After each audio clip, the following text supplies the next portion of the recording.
Namanya Ipoh Timur lah. Saya tak tahu dia ni kurang pendengaran ke ataupun tak faham bahasa Malaysia. Sebab saya dah jawab banyak kali. Mengapa pertamanya kita tidak adakan IPCMC dan kita mengadakan SIAP. Dan keduanya saya telah perjelaskan mengapa kita tidak berikan kuasa mendakwa dan mengapa kita tidak boleh mengambil tindakan hukum terus. Kerana semua ini merupakan perkara-perkara yang telah ditentukan oleh perlembagaan. Jadi Yang Berhormat, kalau tak faham, nanti kita keluar minum kopi, saya dekat telefon, macam mana ni saya jawab, dia pakai telefon. Jadi itulah masalahnya. Dia tak dengar apa saya jawab. Yang Berhormat, tak boleh guna telefon dalam dewan.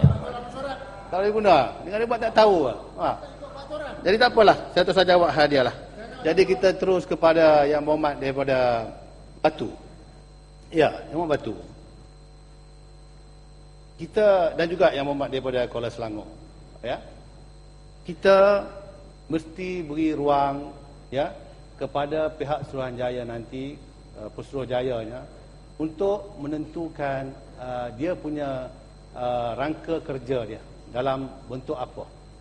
Supaya ini akan menyenangkan mereka untuk menjalankan tugas dan tanggungjawab dia. Dan saya dah bagi tahu iaitu bahawa apa juga perbincangan yang kita lakukan di peringkat jawatankuasa yang begitu mendalam, saya akan sampaikan. Saya akan sampaikan kepada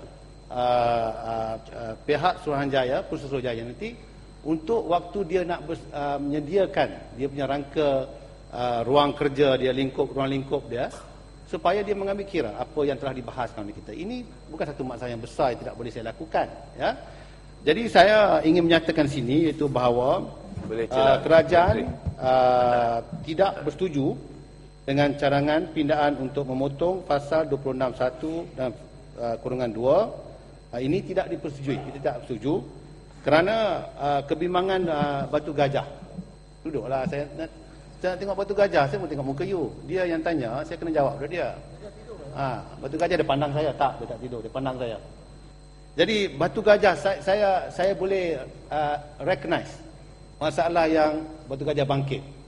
Kalau seorang pengadu, dia buat aduan, kemudian jawatankuasa aduan, dia ketepikan dan tidak diketahui oleh Suruhanjaya, Pesuruhjaya. Tuan Mengerusi, di bawah subsection 30(5), Suruhanjaya akan dapat memaklumkan, mestilah dapatan memaklumkan aduan kepada pengadu. Apa juga dapatan, termasuk maknanya ditolak di peringkat pengaduan jawatankuasa aduan. Apabila orang itu ada buat aduan, dia mesti diberi maklum apa telah berlaku kepada aduannya. Dan kalau ditolak di peringkat jawatankuasa aduan sebagai frivolous ke vexatious ke, ada nama dia, ada alamat dia, akan diberi maklum. Ya? Dan Yang Berhormat jangan bimbang, iaitu apabila the full committee Suruhanjaya dia bersidang, sudah tentu akan ada laporan yang dibuat menceritakan itu bahawa aduan si anu-anu ditolak.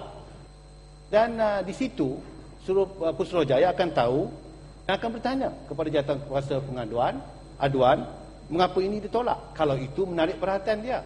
Jadi dalam soal mengatakan ini akan menyebabkan pengadu tidak tahu aduan ditolak, apa sebabnya, dan juga kalau katalah tidak akan sampai kepada full committee, kan ditolak di bawah, itu tidak akan berlaku kerana prosedur kerjanya, laporan mesti ada dan jawapan mesti ada. Ya. Keduanya, Yang Berhormat Bukit Gajah pula, Batu Gajah. Sebenarnya Yang Berhormat, di peringkat jawatankuasa di aduan di bawah itu telah pun berlaku penyiasatan. Ya. Kedua-dua fasa 26(1) dan kurungan 2 adalah peruntukan prosedur. Jawatankuasa aduan hanya membuat laporan dan syur kepada Suruhanjaya berdasarkan penyiasatan awal. Maknanya dia bukan macam Ipoh Timur kata tadi. Masuk itu dia ada penyiasatan awal, ya, yang dijalankan olehnya. Tidak semestinya Suruhanjaya mengikuti syur jawatankuasa aduan itu. Laporan dan syur jawatankuasa aduan tidak mengikat Suruhanjaya. Mengikut pasal 27/6, jika Suruhanjaya tidak berpuas hati dengan laporan dan show jawatankuasa aduan, Suruhanjaya boleh mengarahkan pasukan petugas untuk membuat penyiasatan lanjut mengenai aduan itu, dan pasukan petugas hendaklah melaporkan dapatannya kepada Suruhanjaya dalam masa 14 hari bagi keputusan Muktamad Suruhanjaya. Jika Suruhanjaya memutuskan aduan itu perlu disiasat, maka Suruhanjaya boleh menyiasatnya walaupun laporan dan show jawatankuasa aduan adalah untuk menunjukkan aduan itu kepada pihak berkuasa tata tertib yang berkenaan. Merujuk kepada show jawatankuasa aduan untuk Suruhanjaya merujukkan aduan yang berkaitan dengan perkara rasuah kepada Suruhanjaya Pencegahan Rasuah Malaysia SPRM. Tindakan jawatankuasa aduan adalah teratur dari segi prosedurnya. SPRM ditubuh khas untuk menangani masalah rasuah dan mempunyai pengkhususan dalam hal perkara tersebut. Dengan itu, adalah lebih wajar dan praktikal bagi aduan mengenai rasuah disiasat oleh SPRM.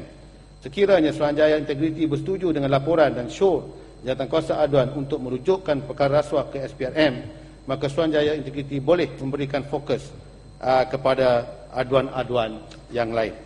Jadi berdasarkan kepada hujah ini, kita tolak cadangan daripada Batu Gajah. Ahli yang berhormat, masalahnya ialah bahawa pindaan yang dicadangkan oleh Yang Berhormat Batu Gajah dalam kertas pindaan hendaklah disetujukan. Ahli yang bersetuju kata bersetuju, yang tidak bersetuju kata tidak.